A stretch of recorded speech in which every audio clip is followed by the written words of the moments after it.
Sebuah mobil sedan terbakar di ruas tol Jagorawi Cawang, Jakarta Timur menuju Bekasi pada Minggu dini hari. Akibat kebakaran, arus lalu lintas sempat tersendat tidak bisa dilalui. Petugas penanggulangan kebakaran dan penyelamatan Jakarta Timur mengerahkan 7 personil dengan 2 unit mobil pemadam kebakaran untuk padamkan api. Kurang dari 30 menit api berhasil dipadamkan. Diduga kebakaran akibat korsleting listrik. Untuk jalannya diakses jalannya aja ke sini.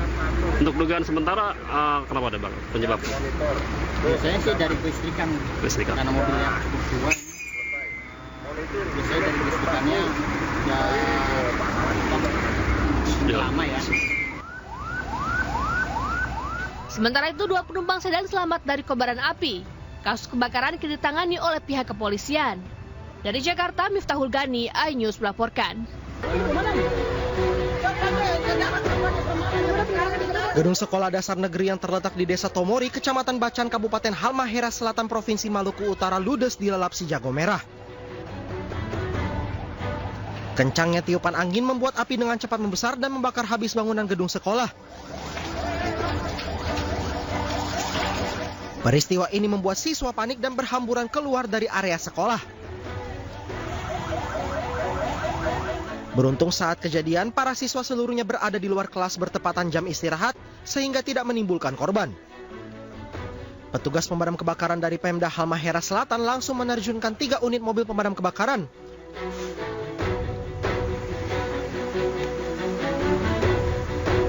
Jam 9.30 setelah kita mendapatkan informasi dari masyarakat lewat teleponnya Kursain Damkar, 5 menit kita menuju ke tempat lokasi karena dekat antara kantor Damkar bersama dengan sekolah dasar yang terbakar. Tadi kita mengadakan memadamkan kebakaran itu sekitar 40 menit. Api baru bisa dipadamkan itu ya? Api bisa dipadamkan. Penyebab kebakaran belum diketahui, namun kerugian ditaksir mencapai ratusan juta rupiah. Sementara itu pihak sekolah terpaksa meliburkan siswa akibat peristiwa naas ini. Dari Kabupaten Halmahera Selatan, Maluku Utara, Ismail Sangaji, iNews melaporkan. Kita beralih ke informasi lainnya, pemirsa. Komplotan perampok di Makassar terekam CCTV saat beraksi memasuki rumah yang ditinggal penghuninya berobat. Saat diperiksa pemilik rumah, korban kehilangan perhiasan emas dan uang tunai senilai puluhan juta rupiah.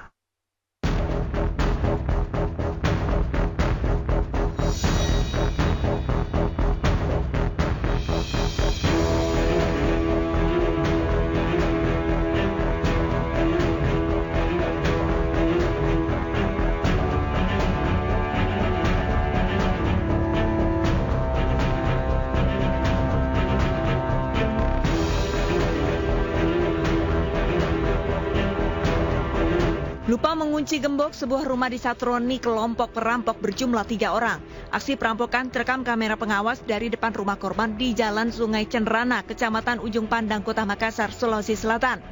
Dengan leluasa, para pelaku keluar masuk rumah dan menggasak harta di dalam rumah. Ketika pemilik rumah datang dan memeriksanya, korban kehilangan uang tunai dan perhiasan senilai 70 juta rupiah. Tak butuh waktu lama, berdasarkan rekaman CCTV, polisi berhasil menangkap pelaku. Ketika diinterogasi, pelaku menjelaskan hasil curian dibagi 3 oleh para pelaku. Pelaku pun mengaku uang penjualan perhiasan emas untuk sehari-hari dan diberikan kepada ibu pelaku. Polisi pun masih memeriksa keterangan ibu pelaku. Kita mengambil sejumlah perhiasan emas pada saat penghuni rumah sedang keluar untuk pergi berobat. Ini Pak, yang dalam terekam CCTV berjumlah berapa orang Pak? Jadi adapun pelaku itu berjumlah 3 orang. Jadi namun untuk kemarin baru kita mengamankan 1 orang. Untuk yang 2 tersangkalinya masih dalam tahap pengejaran. Dari hasil pemeriksaan pelaku Pak yang diamankan seperti apa sehingga dia memasuki rumah tersebut? Jadi adapun pelaku masuk ke rumah pada saat penghuni rumah tidak ada. Kemudian pintu rumah tidak terkunci, kemudian pelaku masuk membuka kamar korban serta lemari korban, di mana dalam lemari terdapat perhiasan emas dan sejumlah uang tunai. Untuk jumlah kerugian yang dialami korban sebesar kurang lebih 70 juta. Saat ini kedua rekan pelaku masih diburu polisi. Pelaku kini menjalani proses hukum di Polsek Ujung Pandang, Kota Makassar. Pelaku dijerat hukuman maksimal 7 tahun penjara. Dari Makassar, Sulawesi Selatan, Syahrul Adiaksa, iNews melaporkan. Maraknya praktik prostitusi membuat Resmopolda Sulsel gelar operasi tindak pidana perdagangan orang. Petugas menangkap 2 orang yang terjerat dugaan praktik prostitusi di hotel di Kota Makassar.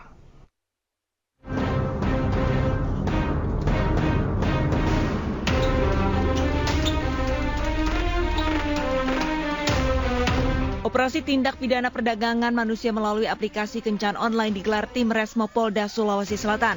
1 muncikari dan pekerja seks komersial ditangkap di salah satu hotel di Makassar. Saat diinterogasi, pekerja seks komersial berasal dari Bali dan berprofesi sebagai sales promotion girl. Selain para pelaku, polisi juga menyita ponsel, akun media sosial, dan uang tunai jutaan rupiah hasil transaksi prostitusi. Pekerja satu sama muncikari ya.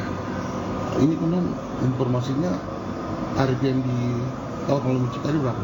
Tarif yang sekitar lebih kurang 5 sampai 10 juta. Memangnya ini profesi dari korban sendiri apa kemudian? Profesinya SPG. Kini 2 pelaku yang diamankan dibawa ke Mapolda Sulawesi Selatan guna pemeriksaan lebih lanjut. Muncikari menjajakan pekerja dari harga 1 juta hingga 5 juta rupiah sekali kencan. Atas perbuatannya, muncikari dijerat maksimal 2 tahun penjara. Dari Makassar, Sulawesi Selatan, Muhammad Nurbone, iNews melaporkan. Seorang pria di Jember, Jawa Timur tega membunuh ayah kandungnya sendiri karena tak diberi tanah warisan. Korban ditemukan berlumuran darah oleh warga di rumahnya.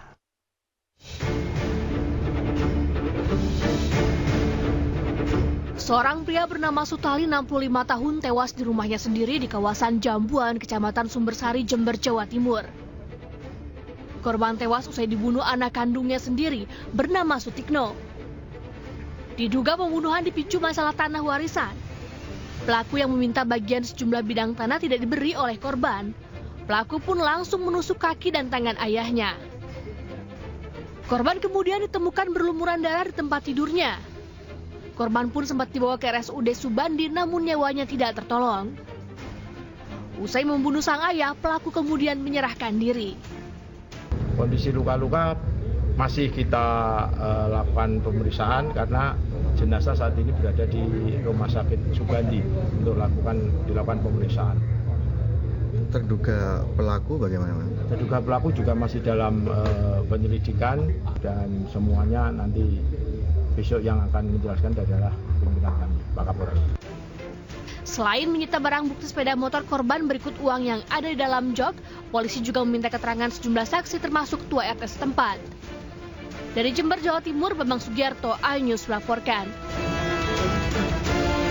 Terima kasih masih bersama kami di iNews Siang, pemirsa. Satuan Tugas Pemberantasan Judi Online Polri mengamankan 7 tersangka terkait kasus judi online. Dalam penangkapan ini, Polri menyita sejumlah barang bukti, salah satunya berupa uang tunai senilai lebih dari 70 miliar rupiah.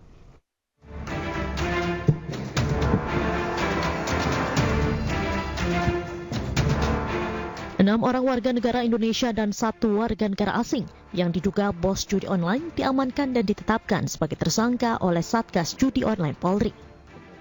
Satgas Judi Online Polri ini juga menyita sejumlah barang bukti seperti uang tunai hingga 70 miliar rupiah usai membongkar kasus judi online slot 8278. Wakil Kepala Barreskrim Polri yang juga merupakan Wakasatgas Judi Online, Irjen Pol Asep Edi Soheri menjelaskan, slot 8278 merupakan situs perjudian online berskala internasional yang memiliki jumlah pemain lebih dari 85.000 orang Indonesia. Selain uang tunai, Satgas Judi Online juga menyita sejumlah barang bukti lainnya seperti laptop, ponsel, hingga 2 unit mobil.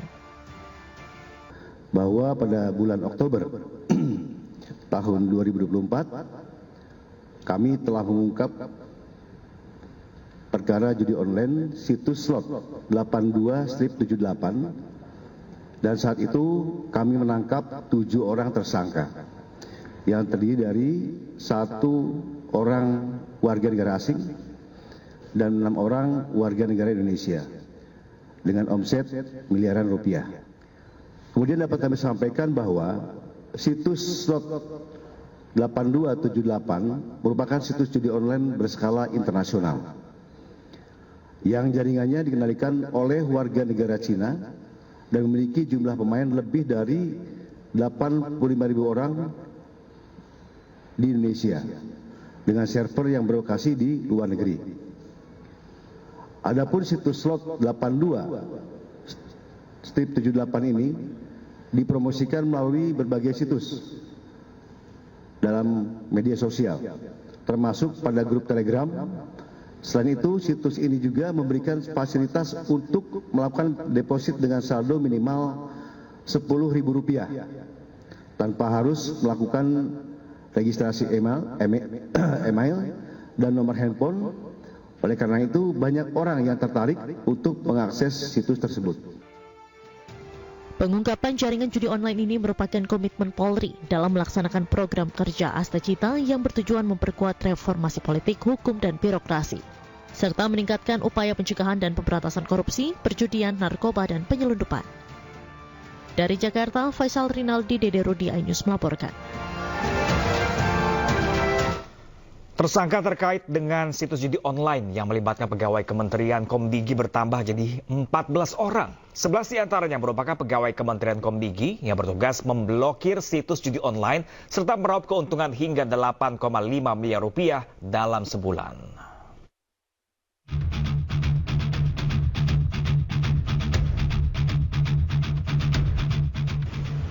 Direktorat Reserse Kriminal Umum Polda Metro Jaya sudah menangkap 14 tersangka terkait situs judi online. Dari total tersangka yang ditangkap, 11 diantaranya merupakan pegawai aktif Kementerian Komunikasi dan Digital. Mereka ditangkap lantaran menyalahgunakan wewenang pemblokiran situs judi online sebanyak 5.000 situs. Namun yang dilaporkan untuk diblokir hanya 4.000 situs judi online saja. Sisanya, sebanyak 1.000 situs judi online lolos dari pemblokiran dan dijaga oleh tersangka pegawai Kementerian Komdigi. Sementara keuntungan yang didapat dari situs judi online, tersangka mengaku mendapat uang senilai Rp8,5 miliar dalam sebulan. Fokus hari ini kegiatan penggeledahan. Ya. Terkait apa Pak? Penggeledahan terkait apa? Lokasi yang terkait di online ya. Tersangka berapa? Iya. Nanti ya. Kalau tersangka jumlah tersangka. Iya. Sebelumnya 2 lokasi telah digeledah polisi, diantaranya markas situs judi online di kantor satelit Ruko Rose Garden 5, Galaksi Bekasi Selatan, Kota Bekasi, Jawa Barat. Polisi menemukan sejumlah barang bukti, diantaranya belasan komputer yang diduga dioperasikan tersangka sebagai situs judi online.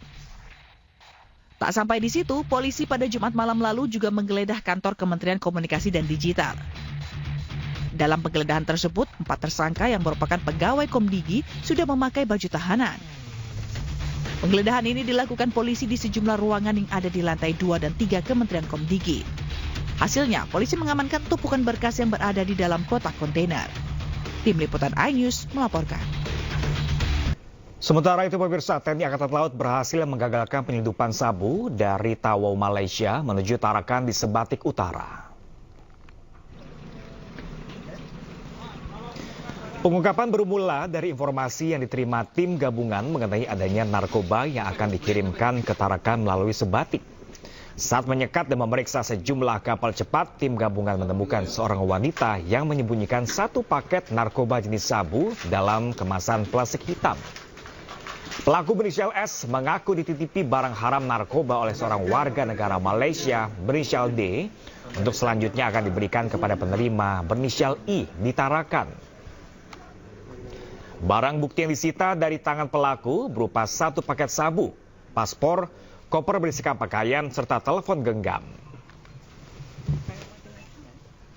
Komandan Lanal Nunukan memerintahkan tim gabungan untuk melaksanakan penyekatan di wilayah Posal Saipancang, Sebatik terhadap speedboat ataupun kapal yang keluar masuk wilayah Kabupaten Nunukan, khususnya di wilayah.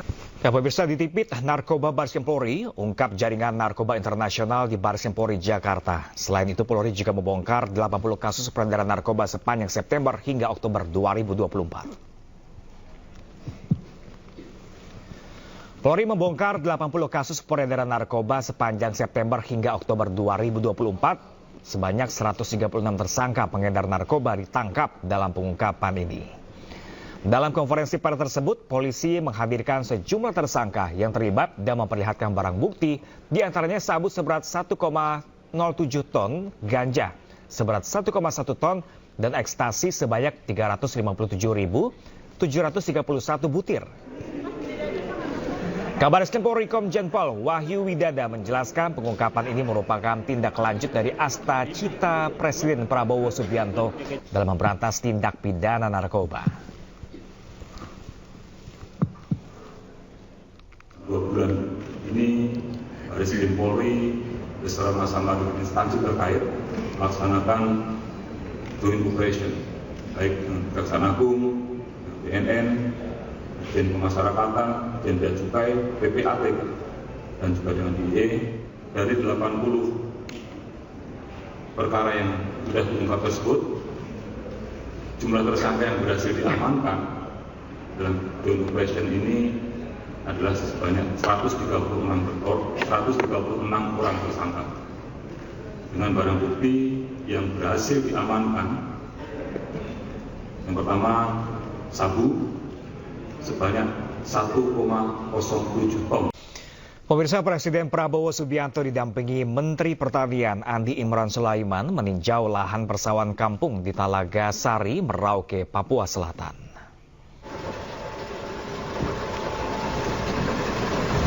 Pada kunjungan kerja perdana Presiden Republik Indonesia Prabowo Subianto meninjau kesiapan lahan pertanian 1 juta hektar. Nantinya Prabowo Subianto akan melanjutkan perjalanan lahan pertanian di Kampung Telaga Sari di distrik Hur. Di Kampung Telaga Sari, Presiden Prabowo juga bakal berinteraksi dengan masyarakat dan petani desa. Dalam kunjungan ini sebanyak 1.430 personil gabungan dikerahkan untuk menjaga seluruh titik kunjungan Presiden.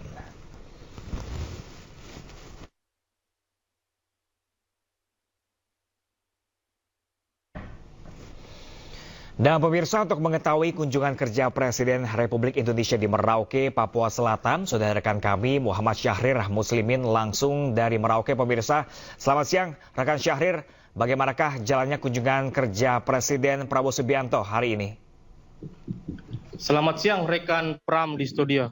Ya, dapat kami laporkan dari tepatnya saya berada di Ops Lanut Johannes Abram di Merauke, tempat landingnya pesawat RI-1 Presiden Republik Indonesia Prabowo Subianto. Ya, tepat jam 6.45 Presiden Subianto tiba di Bandar Udara Mopa Merauke, dan jam 8 pagi Presiden Prabowo berserta rombongan Menteri Andi Amran Sulaiman langsung menuju Kampung Telaga Sari, tempat di mana dilakukannya 1 juta hektar untuk ketahanan pangan. Setelah banyak di Kampung Telaga Sari, Presiden langsung melihat dan memanen perdana padi di Kampung Telaga Sari bersama masyarakat. Selanjutnya setelah tiba di Kampung Telaga Sari, Presiden Republik Indonesia Prabowo Subianto bertolak menuju Kampung Wanam, Distrik Iloayap, Kabupaten Merauke untuk melihat lahan PSN, Program Strategi Nasional Food Estate yang dipusatkan di Distrik Wanam. Di sana Presiden meninjau secara langsung lagi bersama sejumlah menteri dan masyarakat, langsung berinteraksi langsung dengan masyarakat tentang kendala-kendala apa yang dihadapi selama jalannya program strategis nasional. Dapat kami laporkan bahwa perjalanan menteri bersama Presiden Prabowo Subianto menggunakan helikopter, 3 helikopter menuju Kampung Telaga Sari dan Distrik Wanam, Kabupaten Merauke, Distrik Iloayap.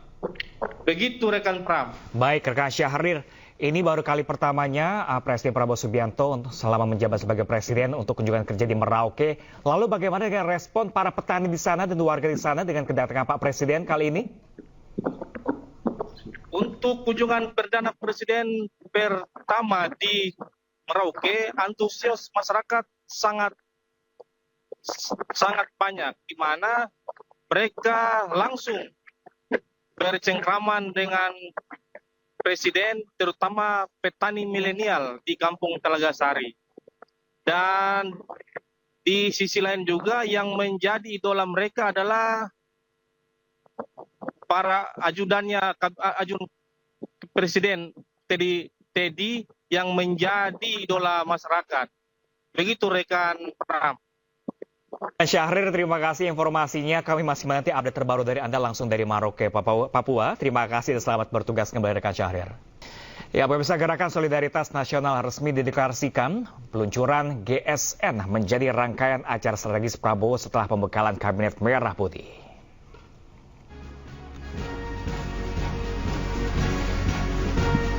Deklarasi Gerakan Solidaritas Nasional digelar di Indonesia Arena, Jakarta pada Sabtu kemarin, di mana Presiden Prabowo Subianto hadir langsung bersama Wakil Presiden Gibran Rakabuming Raka. Kabinet Merah Putih juga hadir dalam deklarasi ini. Gerakan ini diketuai oleh Menteri Investasi dan Hilirisasi Rosan Ruslani. Presiden Prabowo menjabat Ketua Dewan Pembina GSN.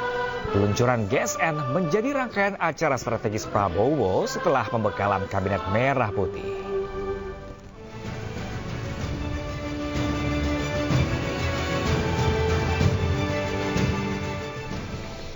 Ya, pemirsa, pada pidatonya kemarin, Presiden Prabowo Subianto menekankan jangan banyak omon-omon dan tunjukkan aksi serta meminta jajaran Kabinet Merah Putih mengurangi kegiatan dan kunjungan ke luar negeri. Jadi saudara-saudara, jangan terlalu banyak kita seminar, jangan terlalu banyak omon-omon. Sekarang aksi.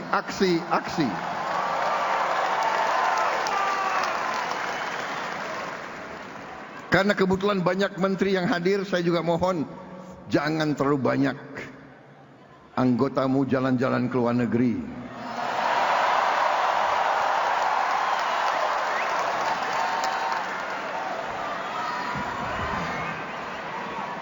Kalau mau jalan ke luar negeri, pakai uang sendiri boleh.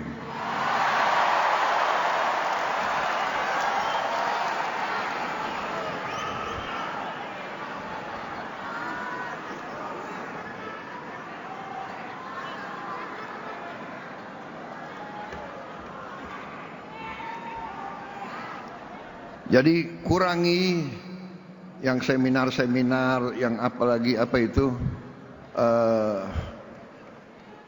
kunjungan kerja, studi banding. Mau studi apa gitu loh. Kalian sudah tahu masalahnya. Nggak usah terlalu banyak studi gitu loh.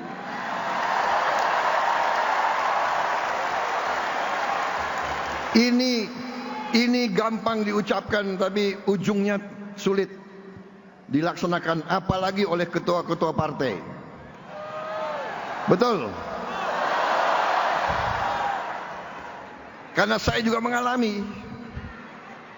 Berapa tahun yang lalu sebagai ketua umum Gerindra, saya keluarkan kebijakan kurangi jalan-jalan ke luar negeri.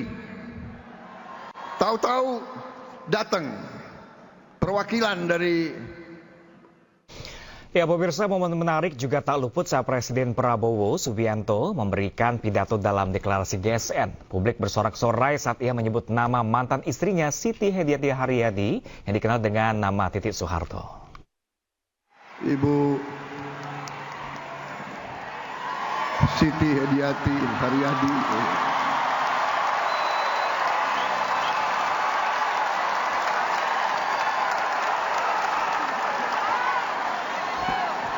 Kok tepuk tangannya paling keras nih, heran gue. Maksudnya apa ini?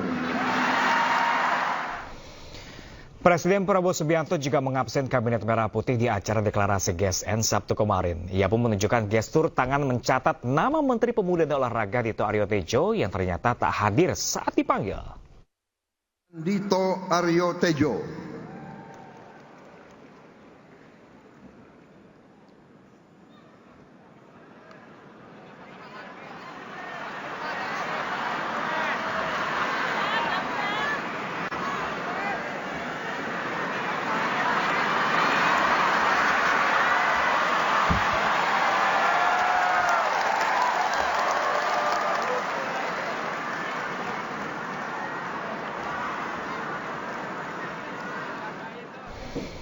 Ya pemirsa, usai berpidato, Presiden Prabowo Subianto juga meminta sejumlah jajaran Kabinet Merah Putih untuk bernyanyi dan berjoget bersama di atas panggung. Yang menarik, Presiden Prabowo Subianto juga ikut berjoget dan bernyanyi bersama para jajaran kabinetnya.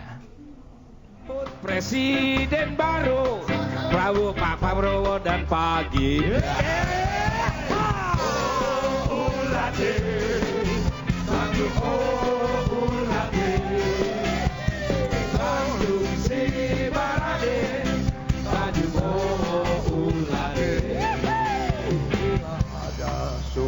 Di ladang, boleh kita menumpang mandi. Bila ada umurku panjang, boleh kita berjumpa lagi.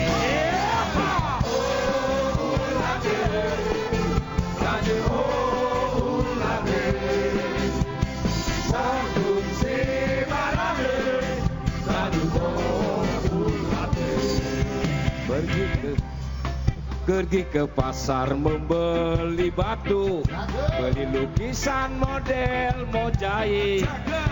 Kita mari bersatu untuk Indonesia lebih baik.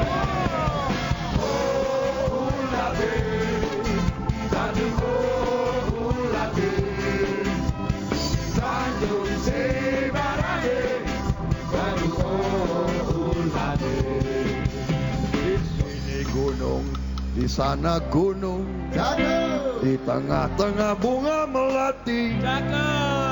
Di sini bingung, di sana bingung, memikirkan si jantung hati.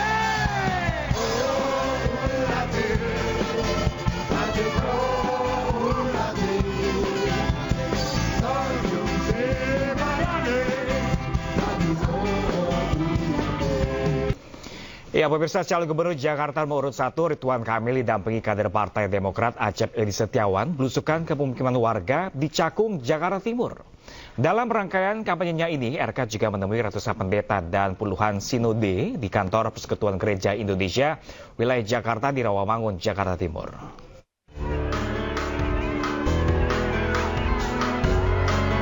Belusukan ke Cakung, Jakarta Timur, Cagup Jakarta nomor urut 1 Ridwan Kamil menyerap sejumlah aspirasi warga yang salah satunya menghadirkan rumah sakit sendiri. Dengan didampingi tokoh muda Cakung, Acep Edi Setiawan, RK juga mendatangi sejumlah pelaku UMKM, mensosialisasikan program pasangan Ridho berupa kredit tanpa agunan.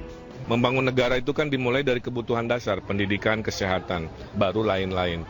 Lah kalau urusan pendidikan kesehatannya aja belum eksis, kan kasihan, maka nanti insya Allah diprioritaskan, kita cari lahannya, kebutuhan dasar berupa fasilitas kesehatan ini kita hadirkan. Pasangan Suswono di Pilgub Jakarta ini juga bersilaturahmi ke Persekutuan Gereja Indonesia, wilayah Jakarta di Rawamangun, Jakarta Timur. Kami memfasilitasi agar Pak Ridwan Kamil di DKI Jakarta ini tentang apa yang hendak dikerjakan bagi warganya kalau nanti Pak Ridwan Kamil akan diberikan amanah oleh warga memimpin DKI Jakarta. Saya menceritakan yang pertama prinsip bahwa saya adalah pemimpin semua golongan, ayah dari semua warga Jakarta, gubernur yang mengayomi semua agama.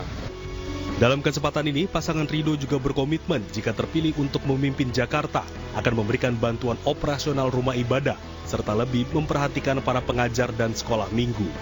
Dari Jakarta, Anissa Septiarani dan Di Bernadi, iNews melaporkan. Ya pemirsa, ribuan orang hadir dalam deklarasi untuk pasangan Pramono Anung Rano Karno di Integrity Convention Center, Kemayoran, Jakarta. Deklarasi digelar oleh relawan Fathers for Pram Endul. Warga antusias menyambut kedatangan Pramono Anung di Kemayoran, Jakarta Pusat.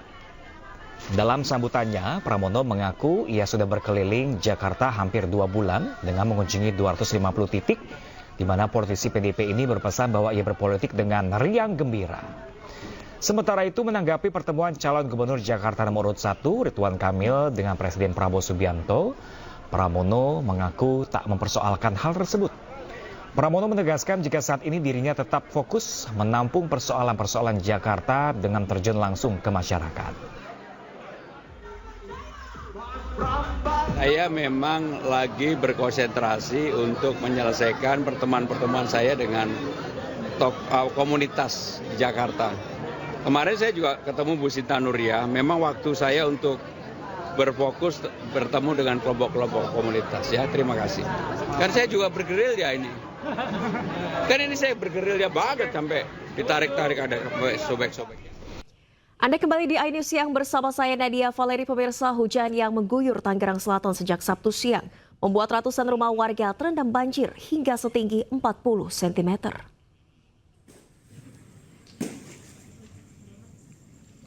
Peristiwa ini juga membuat sejumlah kendaraan roda 2 mogok karena nekat menerobos banjir. Diketahui buruknya sistem drainase menjadi salah satu penyebab perumahan Bukit Pamulang Indah menjadi langganan banjir. Sementara itu dari data BPBD Tangerang Selatan mencatat akibat hujan dari siang hingga Sabtu sore, terdapat 4 perumahan warga yang terendam banjir.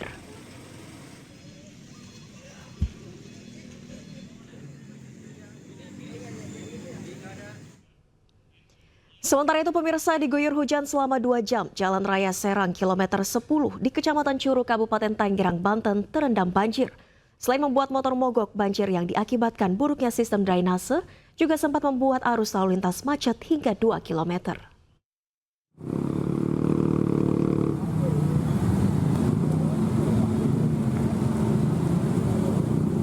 Banjir dengan ketinggian hingga 40 cm merendam Jalan Raya Serang kilometer 10 di Kecamatan Curug, Kabupaten Tangerang, Banten.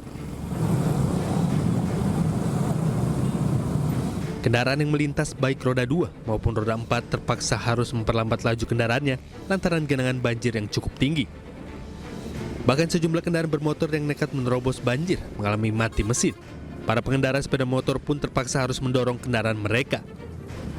Selain membuat motor mogok, arus lalu lintas dari kota Tangerang menuju Kabupaten Tangerang maupun sebaliknya mengalami kemacetan hingga 2 km. Berapa lama Bang kejebak macet Bang? 2 jam. Bang, abang mau kemana? Dari mana? Dari Tangerang ke Kuningan. Bang, merasa terganggu nggak Bang perjalanan Bang? Ganggu banget ini soalnya nggak ada penumpukan air di sini ya, buangan air lah gitu ibaratnya mah. Iya, sering banjir kalau cuacanya hujannya gede dia banjirnya seperti orang dewasa. Berarti tadi kejebak macet juga Bang? Kejebak macet dari ujung sono, Citra. Ada berapa kilo Bang kira-kira Bang? Berapa ya? Nggak tahu berapa, nggak tahu dah, pokoknya macet banget, parah. Menurut keterangan warga, banjir di Jalan Nasional penghubung kota Tangerang dengan Kabupaten Tangerang ini memang kerap banjir saat memasuki musim hujan. Hal itu juga diperparah dengan buruknya sistem drainase. Sejumlah saluran air yang ada di pinggir jalan tersumbat sampah kabel dan lumpur hingga air tidak bisa mengalir. Kalau hujan biasanya banjir Pak? Setiap hujan pasti banjir kalau besar itu. Pak, kalau untuk penyebabnya sendiri apa sih Pak banjir? Drainasenya terlalu kecil, ditambah gorong-gorong itu akibat lumpur. Warga berharap adanya perbaikan saluran drainase dari pihak pemerintah agar banjir tidak lagi mengganggu aktivitas para pengendara yang akan melintas. Dari Kabupaten Tangerang, Banten, Aimarani, iNews melaporkan. Dan pemirsa, untuk mengetahui informasi perubahan cuaca ekstrim di wilayah Jabodetabek, kita sudah terhubung melalui sambungan Zoom dengan Kepala BMKG Dwi Korita Karnawati. Selamat siang, Bu Dwi Korita, apa kabar? Selamat siang, Mbak Valeri. Alhamdulillah baik kabarnya. Baik, alhamdulillah. Bu Dwi Korita tadi kan membahas cuaca yang saat ini sedang panas sekali, namun tiba-tiba bisa turun hujan. Fenomena apa yang sebetulnya sedang terjadi, Bu? Sebetulnya itu adalah fenomena yang lazim terjadi di saat peralihan musim atau pancaroba.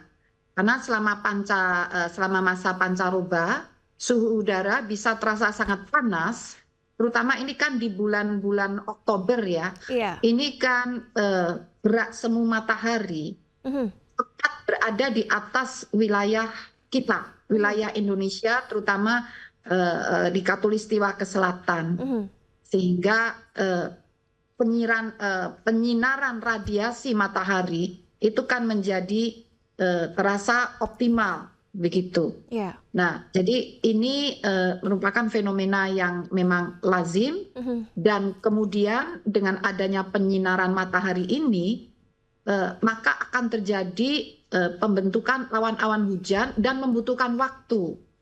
Sehingga tidak langsung turun hujan di pagi hari. Membutuhkan waktu untuk lama penyinaran atau radiasi tadi dari pagi sampai siang atau sore hari, sehingga di siang atau sore hari mulailah baru bisa turun hujan. Bisa ringan hingga lebat, namun biasanya dalam durasi singkat. Demikian. Oke, ini fenomena yang lazim terjadi di musim peralihan, artinya sesaat lagi akan memasuki musim penghujan, Bu Dwi Korita. Betul sekali, betul. Jadi menurut prediksi BMKG, musim hujan di wilayah Jabodetabek ini dimulai secara bertahap. Dimulai dari 10 hari ketiga di bulan Oktober, jadi atau dasarian ketiga di bulan Oktober hingga 10 hari kedua di bulan November. Artinya tidak serempak gitu ya. Jadi bertahap, berangsur-angsur. Demikian. Lalu memasuki musim hujan di mana terutama dipengaruhi oleh angin yang bertiup dari arah siang, dari utara. Demikian. Oke, musim hujan ini masuk secara bertahap jika dibandingkan dengan tahun lalu, Bu Dwi Korita. Apakah ada kemunduran masuknya musim penghujan tahun ini?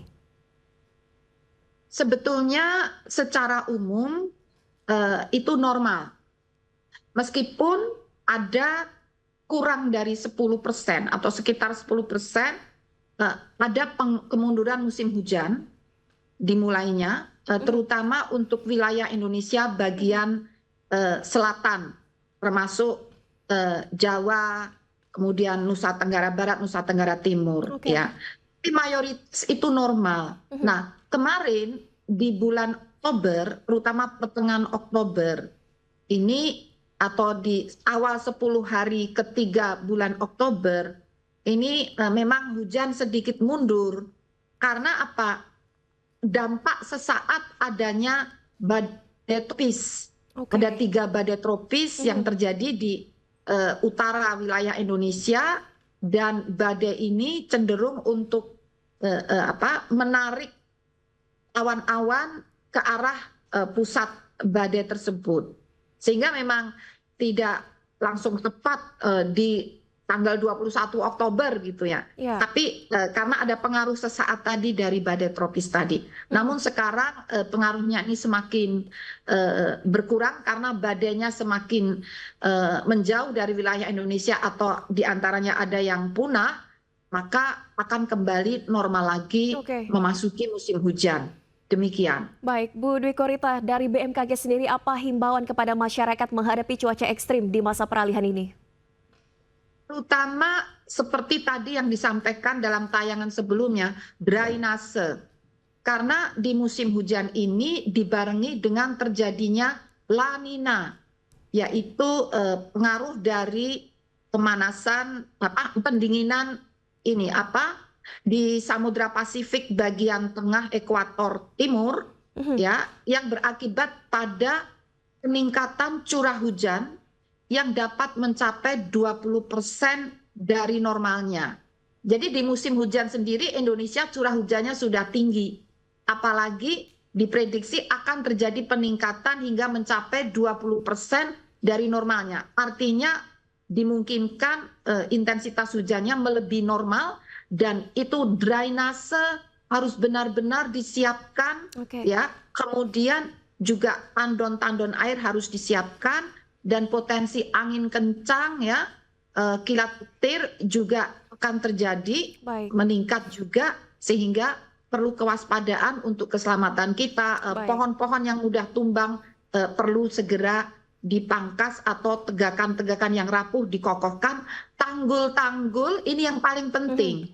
Jangan sampai terulang ada tanggul yang roboh atau jebol, biasanya juga di pantai itu terjadi banjir rob, kan menghambat laju aliran air dari darat ke laut, dan diperparah kalau tanggulnya tidak berfungsi atau jebol atau bocor. Ini bisa terjadi genangan yang sangat luas dan mengganggu. Demikian. Baik, kewaspadaan harus ditingkatkan di masa peralihan ini. Terima kasih banyak atas himbauannya Kepala BMKG Dwi Korita Karnawati. Selamat beraktivitas kembali, sehat selalu Ibu. Selamat siang.